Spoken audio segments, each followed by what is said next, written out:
Bonjour à toutes et à tous et bienvenue sur la chaîne YouTube de Sajou pour une nouvelle vidéo de deckballage de Keyforge. Je suis Lilian.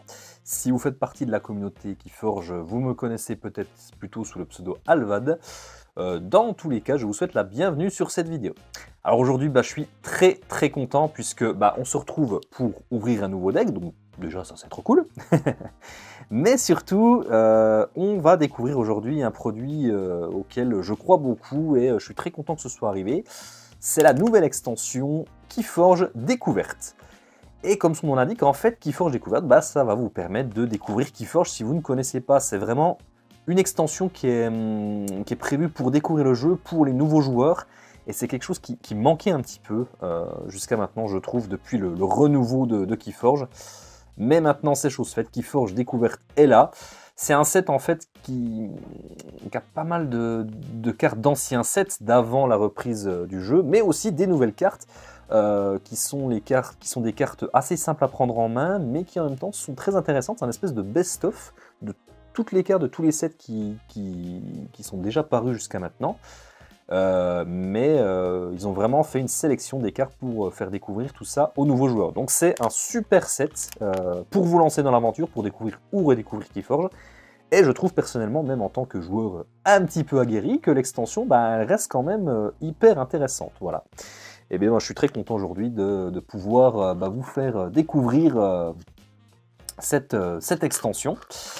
Et puis sachez que voilà, j'ai un petit deck sous la main bien sûr, donc on va s'ouvrir ça, mais il n'y a pas que des decks, c'est pas la seule nouveauté qui est arrivée maintenant pour Keyforge, puisqu'il y a également des starter sets. Ça c'est quelque chose qui manquait aussi, voilà, ça c'est une boîte de démarrage un joueur, donc ça c'est disponible aussi dans toutes vos bonnes boutiques, dont Sajou bien sûr. Donc dans ce set de démarrage, vous trouverez à l'intérieur un deck Keyforge bien sûr, comme celui-ci, mais également tous les tokens pour pouvoir démarrer l'aventure Keyforge, et bien sûr les règles du jeu. Alors ça peut paraître con dit comme ça, mais c'est quelque chose qui manquait pas mal je trouve. Donc voilà, vous avez des petites boîtes comme ça, parfaites pour démarrer, donc ouais, ça c'est vraiment trop cool. Je suis très content que ce soit arrivé, et ça va permettre de faire découvrir le jeu à plein de monde, et ça c'est très chouette. Voilà pour la présentation du set Keyforge Découverte. J'espère que ça vous hype autant que moi. Et puis pour découvrir un aperçu des cartes qui vous attendent dans Keyforge Découverte, on va s'ouvrir tout de suite ce petit deck. Et on va voir ce qu'il a dans le ventre et si on a des bonnes maisons, des bonnes cartes, etc. Allez, c'est parti, j'ouvre le deck tout de suite. Alors pour une fois, je n'ai pas trop galéré à l'ouvrir, c'est bien ouvert. Alors, on a la decklist de ce côté-là, donc on va retourner pour ne pas se spoiler, ça serait dommage. Hop. Voilà, un deck Keyforge Découverte, découvrons les maisons ensemble. Hop. Voici le deck Enseigne Hachi Malgrange. Bon, nom un petit peu étrange, mais pourquoi pas. Et aujourd'hui, nous allons découvrir des cartes de la maison 10, la maison Sanctum et la maison Nova-Alliance. Ça tombe bien, j'ai sorti mon beau playmat Sanctum pour l'occasion. C'est un des premiers playmats que j'ai gagné en tournoi, celui-là, pour la petite anecdote. Puis je me disais, pour un set un peu best-of qui va reprendre des anciennes cartes, c'était pas mal. Bref, on va enlever la petite decklist. Hop. Un truc qui est cool aussi, c'est que dans ces decks, vous retrouvez bien sûr, comme d'habitude, la petite carte de référence aux mots-clés. Donc vous avez toutes les aides disponibles sur cette carte. Tous les mots-clés que vous aurez dans votre deck, eh bien vous les aurez sur cette carte. Donc, Enseigne Hachi Malgrange, hop, on met la decklist de côté. Et on va commencer par découvrir les cartes. Alors, nous commençons par la maison 10. Et nous commençons avec une carte rare qui s'appelle Tolas. Tolas qui a le mot-clé insaisissable, donc je le rappelle, insaisissable, la première fois que vous attaquez cette créature en combat, elle ne subira aucun dégât, et la créature attaquante ne prendra pas de dégâts non plus, il faudra rentrer une deuxième fois des dégâts en combat pour pouvoir l'attaquer. Et là, en effet passif, chaque fois qu'une créature est détruite, son adversaire gagne 1. Alors carte à double tranchant quand même, parce que ça vaut pour nous, mais ça vaut également pour l'adversaire. Donc s'il détruit des créatures, il va gagner de l'ambre. Voilà, donc Tolas c'est une carte pas si évidente que ça à jouer, je trouve. Mais voilà, elle est quand même intéressante dans certaines situations. Il faudra voir avec quoi ça peut comboter. Hop, carte suivante, un Troubarou, une autre carte rare, décidément. Alors, Troubarou, qui est une carte que j'aime beaucoup, moi, personnellement. Vous devez perdre 3 ombres pour pouvoir jouer Troubarou. Bon, il y a un petit effet malus, mais vous allez voir que ça vaut le coup. Déjà, il a provocation, 7 de puissance, et surtout, quand il est détruit, on gagne 5 ombres. Ce qui est assez énorme. Donc, il y aura un coût à payer pour pouvoir le jouer, mais par la suite, ça peut en valoir la chandelle. Notre petit Troubarou. Carte suivante avec le double jugement. Double jugement, une carte d'action qui est très très forte. Quand on la joue, on va renvoyer une créature ennemie dans la main de son propriétaire. Et ensuite, notre adversaire va défausser une carte au hasard de sa main.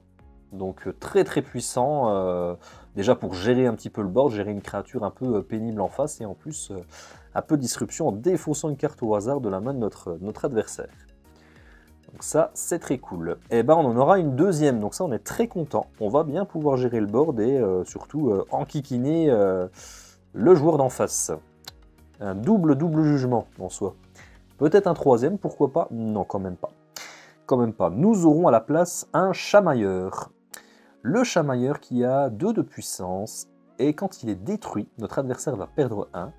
Mais si ce n'est pas notre tour, donc le tour de l'adversaire bien sûr, eh bien il va perdre 3 ombres à la place. Donc c'est une créature que notre adversaire va pas du tout avoir envie de détruire. Sauf que s'il la détruit pas, à un moment donné, une créature qui reste sur le board, c'est une créature qui potentiellement va pouvoir moissonner, faire de l'ombre, enfin voilà. Donc ça peut être pénible, le chamailleur, ouais. Une carte très sympathique. Carte suivante, ah ça je suis content que ce soit revenu aussi, le fouet des rêves brisés. Alors c'est un artefact qui nous dit, quand il va être activé, que les clés coûtent plus 3 ombres pendant le prochain tour de notre adversaire. Donc ça c'est très très fort. Très très fort parce que ça va obliger notre adversaire de monter assez haut en ambre pour pouvoir forger au final, parce que tant qu'on jouera 10, on pourra activer ce fouet, tant qu'il est posé bien sûr, et on pourra faire coûter les clés assez cher. Carte suivante, une créature qui se nomme l'illétale. L'illétale, qu'est-ce qu'elle fait? Eh bien, elle a un effet après le combat ou après la moisson, on va capturer un ambre. Donc je rappelle, capturer un ambre, c'est-à-dire qu'on va prendre un ambre de la réserve de notre adversaire qu'on va poser sur la créature en question. Si notre adversaire veut récupérer l'ambre qui sera sur la carte, il faudra qu'il détruise la créature en question. Donc là, l'illétale. 5 de puissance, il faut quand même aller la chercher, donc ça peut être un peu enquiquinant également, l'illétale. Donc c'est une bonne menace sur le terrain. Eh bien, on en aura une deuxième, donc encore une menace illétale, donc c'est cool, c'est plutôt sympa. Carte suivante, exploiter la misère. Exploiter la misère qui nous dit que c'est une carte d'action, quand on va la jouer, on va gagner un ambre pour chaque créature ennemie blessée. Donc on va chercher plutôt à blesser des créatures en face, on espère qu'il y aura des grosses créatures pour faire beaucoup d'ombres. Alors là, malheureusement, on n'a pas trop de dégâts indirects, j'ai l'impression, je revérifie, mais non, on n'a pas de dégâts, hop là, de dégâts indirects, donc ça c'est un peu dommage, parce qu'il y a quelques cartes qui peuvent bien synergiser avec Exploiter la misère. Là, il faudra faire un peu de combat, donc bon, ça sera à prendre en compte. On en aura une deuxième, donc ouais, il va falloir vraiment prendre ça en compte pour exploiter le potentiel de cette carte, donc il y aura un petit peu de combat à faire, je pense, avec nos créatures. On verra dans les autres maisons et sur les autres cartes si on a moyen de blesser un petit peu les créatures adverses. Ensuite, un Péchiré. Péchiré, 6 de puissance et 2 d'armure. Donc c'est un beau bébé. Hein. Il a provocation, je rappelle, provocation, c'est-à-dire que les voisins ne peuvent pas être attaqués, à moins qu'ils aient également provocation. Par contre, il y a une contrepartie sur cette bestiole, c'est qu'après la moisson, on détruit une créature alliée. Donc, alors, des fois on dit que c'est pas forcément un malus parce que y a pas mal de synergie du fait de détruire nos propres créatures. Bon là je n'ai pas trop vu pour l'instant, mais voilà, Péchiré, bon en tout cas c'est une 6-2 avec provocation, ça se prend toujours. Pour protéger nos créas, c'est plutôt chouette. Nous aurons ensuite le Toxin. Ah, Toxin c'est très très sympa ça comme carte. C'est 3 de puissance et après la moisson, notre adversaire va défausser une carte au hasard de sa main. Donc très très pénible ça, on n'a pas du tout envie de la laisser vivante. Donc ça peut forcer notre adversaire à des tours qu'il n'a pas envie. Donc ouais, Toxin, c'est très enquiquinant comme créature. Ce sera la dernière carte 10, nous avons fait le tour de notre pod 10. Eh bien, deux petites créatures sympas, ça fait vraiment plaisir de revoir ces cartes un petit peu old school. Je revois pas mal de cartes des tout premiers sets, donc un peu de nostalgie là, qui monte en moi. Donc ouais, je rappelle, le jeu est quand même arrivé en France, c'est 2019 si je dis pas de bêtises. Donc ça fait plus de 6 ans mine de rien que ces cartes-là existent, donc ça fait plaisir de les revoir. Bref, c'était l'instant nostalgie. Bon, le 10, très très bien. On va passer maintenant à la maison. Hop, on va passer à la maison Sanctum. Et cette maison Sanctum, elle nous dit quoi? On pioche une première carte qui est très très bonne, qui est très très forte. C'est une action qui s'appelle Appel à l'action. Et quand on la joue, on va redresser chaque créature chevalier allié. C'est très très fort. Alors on espère qu'on aura beaucoup de chevaliers du coup. Parce que si t'en as que un ou deux, bah, c'est pas ouf.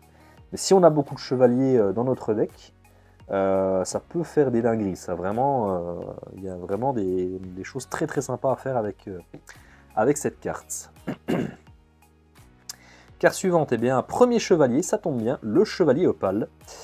Une créature à 5 de puissance et qui nous dit que quand on va la jouer, on va détruire chaque créature dont la puissance est paire. Alors attention, ce sera les créatures adverses, mais également les nôtres, donc il faudra faire attention à ça. Donc des créatures dont la puissance est paire, on va regarder ce qu'on a. Il y a Péchiré qui sera détruit, Toxin est impair, ça c'est bon, l'Iliétal c'est bon. Le Chamailleur serait détruit, mais bon, c'est pas très grave, parce qu'il a un effet détruit sympa. Le Troubarou, il sera pas détruit. Alors ça, c'est presque un peu dommage, parce qu'on a envie de le détruire, lui, et toi, il sera pas détruit. Bon. Pour le moment, on a deux créatures pardon, qui seraient détruites par le Chevalier Opale, donc il marche plutôt bien dans notre deck, pour l'instant. Donc c'est cool. Ensuite, une carte très sympa, ça, le Gandom. Gandom, c'est un artefact qui a un effet Omni. Donc l'effet Omni, je rappelle, ça veut dire qu'on peut l'activer, peu importe la maison qu'on joue. Donc je pourrais l'utiliser dans la maison 10 ou la maison 9 Alliance, ou Sanctum bien sûr. Et en Omni, on va le détruire, on détruit Gandom, et on va détruire un artefact. Et ça, mine de rien, cette carte-là, elle était très très sympa dans les premiers sets, parce que des cartes qui détruisent des artefacts, bah, il n'y en a pas tant que ça. Il y en a eu un peu plus par la suite, mais là, Gandom, on est content de le voir. Donc on verra bien dans ce set découvert. J'en ai pas encore ouvert énormément, je crois que c'est mon 3e deck que j'ouvre dans ce set. On verra s'il y a beaucoup de gestion d'artefacts, mais en tout cas, bah, Gandom, petite gestion d'arto, ça se prend toujours. Une autre carte que j'aime beaucoup, la Vague Purificatrice. C'est pas une carte très très forte, c'est une carte qui est assez compliquée à mettre en place, mais je la trouve très rigolote. On va soigner un dégât sur chaque créature, et on va gagner un nombre par créature soignée de la sorte. Alors c'est un peu l'anti-exploiter la misère, même si ça marche un peu de la même façon que ça marche avec les créatures blessées. Donc ce qui serait rigolo, c'est de réussir à blesser des créatures adverses, on fait un exploiter la misère pour gagner de l'ambre. Tour suivant, on joue Sanctum, on soigne les dégâts et on regagne de l'ambre. Donc ça peut être rigolo à mettre en place ça. Mais encore une fois, là j'ai pas vu beaucoup de cartes qui nous permettent de mettre des dégâts indirects. Là ce sera plutôt du combat, donc j'espère qu'on en aura. On va voir ça tout de suite après. Peut-être avec la carte suivante. Non, pas encore. Pas encore, on aura un artefact, le canon à preux. Canon à preux, il a une action. La prochaine fois qu'une créature alliée entre en jeu ce tour-ci, vous pouvez la faire entrer redressée n'importe où dans votre ligne de front. Ok, ben encore une carte qui permet de redresser nos créatures Sanctum, donc c'est sympa. Bon, on n'a qu'une créature pour le moment, j'espère qu'on en aura d'autres. Ce serait assez sympa. Hop, mais le canon à preux, c'est très bien comme carte, c'est une très bonne carte. Hop. Carte suivante, et ben voilà un autre chevalier. Le chevalier en maraude, 4 d'attaque et 2 d'armure, tout de même. Et quand on le joue, on capture un. Voilà, c'est simple, c'est efficace, très bien. Ça, c'est une bonne carte pour un kit, enfin un set qui forge découverte, parce que c'est un effet très simple et c'est simple et efficace. Voilà. Et on pourra en plus, c'est un chevalier, donc on pourra le faire entrer en jeu redressé de deux manières. Et ben on aura un deuxième chevalier en maraude, encore de la capture. Et puis c'est vrai que 4 de puissance et 2 d'armure, c'est pas si évident que ça à aller chercher. Carte suivante, punition. Hop là. Punition, alors déjà elle a un nombre imprimé. Alors ça c'est un truc que j'ai pas trop regardé, mais j'ai l'impression qu'on n'a pas trop d'ombre imprimé dans ce deck pour le moment. Ça c'est peut-être un petit peu le point faible du deck pour l'instant. On va regarder par la suite si on en a d'autres, mais pour le moment j'en ai pas vu beaucoup. Alors punition, une carte action qui nous dit que quand on la joue, s'il y a plus de créatures ennemies que de créatures alliées en jeu, on détruit une créature ennemie. Ok, donc plutôt cool pour se défaire de situations où il y a un gros board d'ennemis en face, que nous on n'a pas grand chose. C'est plutôt chouette ça. Carte suivante, le chercheur de vérité. Ah, c'est un humain, ce n'est pas un chevalier. Ben, ça c'est dommage. Bon. Le chercheur de vérité qui nous dit que après le combat, nous pouvons faire combattre une créature non sanctum alliée. Ok, bah on a vu des créatures 10 sympas à faire combattre, donc pourquoi pas. Pourquoi pas. On peut le faire rentrer debout grâce au canon à preux d'ailleurs. Donc ça c'est plutôt sympa. On en aura un deuxième. Ok, 2 chercheurs de vérité, pourquoi pas. Eh bien, on aura un troisième. 3 chercheurs de vérité. Une belle triplette. Ok. Ok. Donc, c'est après le combat. On peut faire quoi? On va pouvoir faire combattre nos créatures non sanctum. Donc là, le fait qu'on en ait 3, bah là, on peut commencer à réfléchir à une stratégie autour de ça. Quand on commence à avoir 3 cartes du même type, enfin du même nom dans notre deck. C'est vraiment que la stratégie de notre deck va peut-être tourner là autour. Enfin, à voir. Ensuite, une carte que j'aime beaucoup, le Cavalier Gris. Le Cavalier Gris, déjà, il a le mot-clé déploiement. Le mot-clé déploiement, ça veut dire que je peux le faire rentrer n'importe où dans ma ligne de front. Puisque je rappelle, dans Keyforge, quand vous jouez des créatures, vous devez les jouer soit à gauche, soit à droite de votre ligne de front. Je ne peux pas les mettre entre 2 créatures déjà jouées. Et bien, grâce au mot-clé déploiement, c'est possible. Donc, le Cavalier Gris, je peux le mettre où je veux. Et en plus, il a un effet très très sympa. Son effet, c'est jouer, ou après le combat, ou après la moisson, vous pouvez redresser une créature voisine et la faire combattre. Ça marche bien avec nos chercheurs de vérité, notamment, puisqu'on va pouvoir les faire combattre directement, et encore un moyen de redresser nos sanctums, et du coup on va pouvoir redresser et faire combattre d'autres créatures d'une autre maison. Bon, il y a des petits trucs rigolos dans ce deck. Hop, et on va passer ensuite aux Nova Alliance, donc le Sanctum, pas mal de créatures, des moyens de redresser, ça c'est plutôt sympa. Moi ce qui m'ennuie un petit peu là quand même dans ce deck pour le moment, c'est que j'ai fait 2 maisons et je n'ai qu'un ambre imprimé. Ça, j'avoue, c'est pas super cool, mais bon, bah écoutez, on va devoir se débrouiller avec, hein. C'est Keyforge, après tout c'est comme ça, on doit se débrouiller avec ce que le deck nous donne. Malgré tout, on a quand même des moyens de faire de l'ambre, hein, même sans ambre imprimé. On a notamment la vague purificatrice que nous avons vue, les 2 exploiter la misère, et puis aussi le troubarou qu'il faudra réussir à détruire pour générer beaucoup d'ambre. Donc c'est un deck qui va beaucoup jouer sur le board, hein. Il va falloir réussir à conserver le board pour faire des choses. Ok, donc ce sera la stratégie de ce deck. Et écoutez, on fera avec. Allez, on passe au Nova Alliance. Le Nova Alliance avec Antiwan ou Antoine, je ne sais pas trop comment on peut l'appeler. Ant 1-01NE, bon. Donc c'est un robot. À la fin de notre tour, on doit déplacer un ambre d'Antoine, on va l'appeler Antoine, allez, vers la réserve de notre adversaire.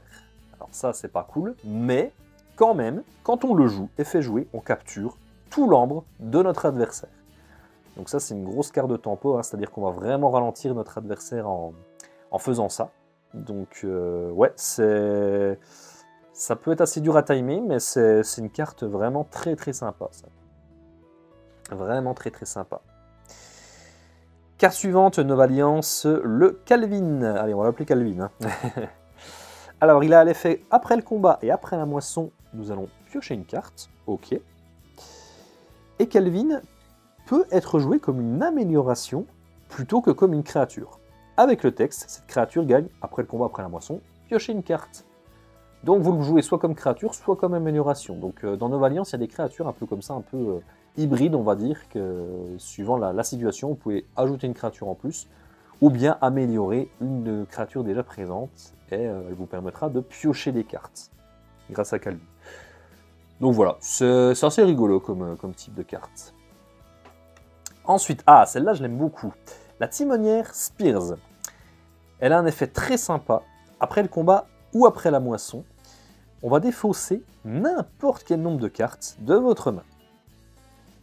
Et surtout, on pioche une carte pour chaque carte défaussée de la sorte. Alors si vous avez une main un peu pourrave, vous pouvez défausser toute votre main si vous voulez, vous défaussez 5 cartes, et vous repiochez 5 cartes. Donc c'est vraiment pas mal. Alors le petit défaut de cette carte, c'est qu'elle a que 2 de puissance, donc c'est assez facile à tuer.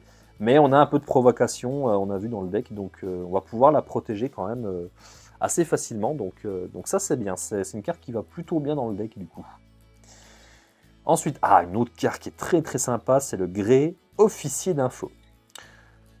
Quand on le joue, ou après le combat, ou après la moisson, on va pouvoir révéler une carte non Nova-Alliance de notre main, et si on le fait, on l'archive. Donc un petit peu de vitesse, un petit peu de moyen d'enlever des cartes de notre main qui ne seraient pas Nova-Alliance, et de les garder en archive. Ça, c'est une très bonne carte, Grey Officier d'Info. Donc ça, on est très très content de la revoir dans ce set découverte, et je pense que les nouveaux joueurs vont l'apprécier, cette carte. Ensuite, une autre très très bonne carte aussi, Nouvelle Frontière, qui a un nombre imprimé, alors là on prend, je vous cache pas. Nouvelle Frontière, quand on va la jouer, on va choisir une maison, on va révéler les 3 cartes du sommet de notre deck, et on va archiver chaque carte de la maison choisie, et on défaussera les autres. Donc ouais, là pareil, une carte qui nous permet de préparer un gros tour. Donc si vous jouez Nova-Alliance, c'est que vous savez que vous avez pas mal de cartes 10 en main par exemple, vous rappelez 10, ça vous permet d'archiver les cartes 10 et de faire un encore plus gros tour derrière. Donc ça c'est une carte que j'aime beaucoup, Nouvelle Frontière, c'est une carte qui marche très très bien. Très content de la revoir aussi celle-là. Hop, ensuite, Flux de Quintrinos, ça c'est sympa aussi, c'est une bonne gestion de board. On va choisir une créature alliée et une créature ennemie, et on va détruire les créatures choisies. Et chaque créature dont la puissance est égale à celle des créatures choisies. Donc ouais, plutôt sympa. En plus, ce qui est plutôt chouette, c'est que dans notre deck, là on a vu, j'ai l'impression, pas mal de créatures avec des puissances un petit peu différentes. Donc ça permet d'avoir un peu de choix, ça. Donc c'est très bien comme carte aussi. Un peu de gestion de board, on prend toujours. Allez, carte suivante, une amélioration. Tiens, on n'en avait pas encore vu. Mais là, c'est une amélioration qu'on ne va pas jouer chez nous, puisque c'est un accès refusé. Un accès refusé qui a un nombre imprimé. Et elle dit que cette créature ne peut pas moissonner, tout simplement. Alors je rappelle, les améliorations, vous pouvez les jouer chez votre adversaire, sur les créatures adverses. Et là, typiquement, celle-là, on va la jouer chez notre adversaire, pour empêcher une créature qu'on n'aurait pas envie de voir moissonner, de moissonner, tout simplement. Donc c'est cool. Hop, nous aurons également une Fran Officier en chef. Une créature à 4 de puissance et qui a un effet joué ou après le combat ou après la moisson. Une créature alliée capture un ambre.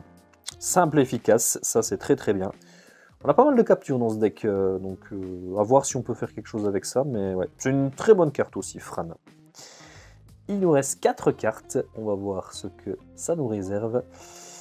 Une amélioration, le Matin Max. Le Matin Max nous dit que cette créature qui va être améliorée va gagner après le combat ou après la moisson, capturer un. Encore de la capture, décidément. Et puis un ambre imprimé. Ça y est, on commence à avoir un peu d'ambre imprimé, ça fait plaisir. Donc ouais, c'est sympa. Tu mets ça sur un Fran, c'est sympa, tu captures un et tu recaptures un, enfin ouais, c'est... Après, bon, ça devient après il y aura une belle cible sur la tête après. Mais ouais, Matin Max, c'est très très bien comme carte.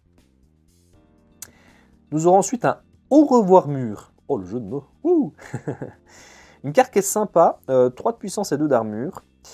Et elle peut être jouée comme une amélioration, plutôt que comme une créature avec le texte. Cette créature gagne plus d'en armure.